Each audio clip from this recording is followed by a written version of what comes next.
Good morning students. उम्मीद है आप अपने घरों में अपने परिवार के साथ स्वस्थ और सुरक्षित होंगे। आज की वीडियो में मैं आपको मुहावरों के बारे में बता रही हूँ। पूरी वीडियो ध्यान से देखनी और सुननी है। और मेरे साथ साथ आप सभी मुहावरों को कॉपी में भी लिखते रहना। बात कहने के दो तरीके होते हैं, साधारण तरीका और विशेष तरीका। चलिए इसका एक उदाहरण देखते हैं। पहला वाक्य, सिपाही को देखते ही चोर भाग गया। ये बात कहने का साधारण तरीका है। दूसरा वाक्य, सिपाही को देखते ही चोर 9-2-11 हो गया। ये बात कहने का विशेष तरीका है।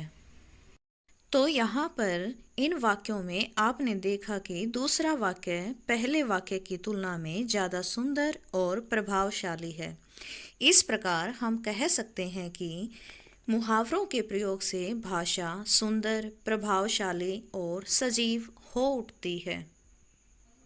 मुहावरे की परिभाषा, वह वाक्यांश जो अपने साधारण अर्थ को छोड़कर किसी विशेष अर्थ को प्रकट करता है, मुहावरा कहलाता है।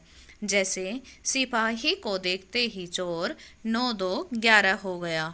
यहाँ पर 9-2-11 होना मुहावरा है। इस वाक्य में 9-2-11 होना गणित से संबंधित न होकर यह एक विशेष अर्थ को प्रकट करता है। तो यहाँ पर 9-2-11 होना मुहावरा है जिसका अर्थ है भाग जाना। तो स्टूडेंट्स, अब कुछ मुहावरों के अर्थ के साथ साथ हम उनका वाक्य में प्रयोग करना भी सीखते हैं। अंगूठा दिखाना, इनकार करना। जब मैंने अपने मित्र से मदद मांगी तो उसने अंगूठा दिखा दिया। आंखों का तारा, बहुत प्यारा। भगवान राम दशरथ की आंखों के तारे थे। इन मुहावरों के हम दूसरे वाक्य भी बना सकते हैं, जैसे मैं अपने माता पिता की आंखों का तारा हूँ। पापड़ बेलना, कई तरह के काम करना। रिया ने बहुत पापड़ बेले लेकिन उसे सफलता नहीं मिली। इस मुहावरे के लिए दूसरा वाक्य इस तरह भी हो सकता है कि कामयाब होने के लिए बहुत से पापड़ बेलने पड़ते हैं। लार टपकना, ललचाना। आइसक्रीम देखते ही मेरी तो लार टपकने लगती है। आंखें खुलना, अक्ल आना। देव को समझाने का कोई फायदा नहीं, जब उसे ठोकर लगेगी तो उसकी आंखें खुल जाएंगी। स्टूडेंट्स, इन मुहावरों को आप साथ साथ कॉपी में भी लिखते रहिए। टेढ़ी खीर, कठिन काम। तरुण के लिए कक्षा में प्रथम आना टेढ़ी खीर है। दम निकलना, प्राण निकलना या मर जाना। ट्रक के नीचे कुचले जाने के कारण नेहा का दम तभी निकल गया था।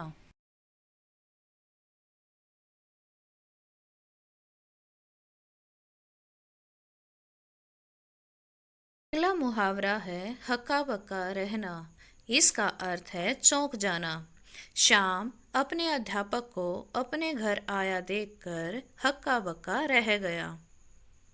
और अगला मुहावरा है अक्ल मारी जाना, जिसका अर्थ है घबरा जाना। प्रश्न पत्र देखते ही मोहन की अक्ल मारी गई।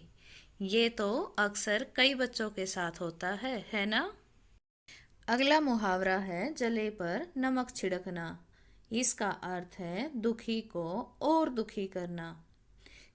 वाक्य, क्यों जले पर नमक छिड़कते हो, बेचारे को तुम्हें दिलासा देना चाहिए।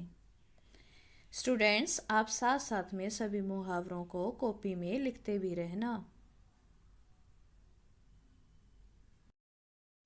अगला मुहावरा, दो पाटों के बीच पिसना, जिसका अर्थ है दो तरफ से परेशान होना। वाक्य, बेचारा श्याम तो दो पाटों के बीच पिस रहा है, क्योंकि वह पहले रिश्तेदारों से ही परेशान था और अब पड़ोसी भी डंडा लेकर तैयार हो गए हैं। स्टूडेंट्स, इन मुहावरों से वाक्य बनाकर मैंने आपको उदाहरण के लिए बताए हैं। आप अपनी मर्जी से इन मुहावरों से कोई दूसरा वाक्य भी बना सकते हैं। लेकिन वाक्य बनाते समय ये ध्यान रहे कि वाक्य में मुहावरे का प्रयोग होना चाहिए, ना कि उसके अर्थ का।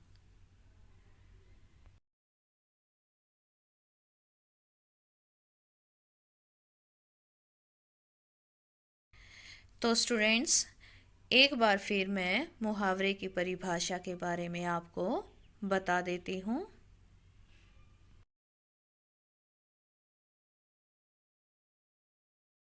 बात कहने के दो तरीके होते हैं, साधारण तरीका और विशेष तरीका। चलिए इसका एक उदाहरण देखते हैं। पहला वाक्य, सिपाही को देखते ही चोर भाग गया। ये बात कहने का साधारण तरीका है। दूसरा वाक्य, सिपाही को देखते ही चोर 9-2-11 हो गया। ये बात कहने का विशेष तरीका है।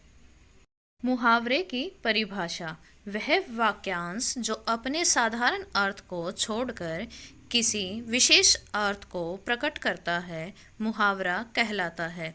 जैसे सिपाही को देखते ही चोर 9-2-11 हो गया।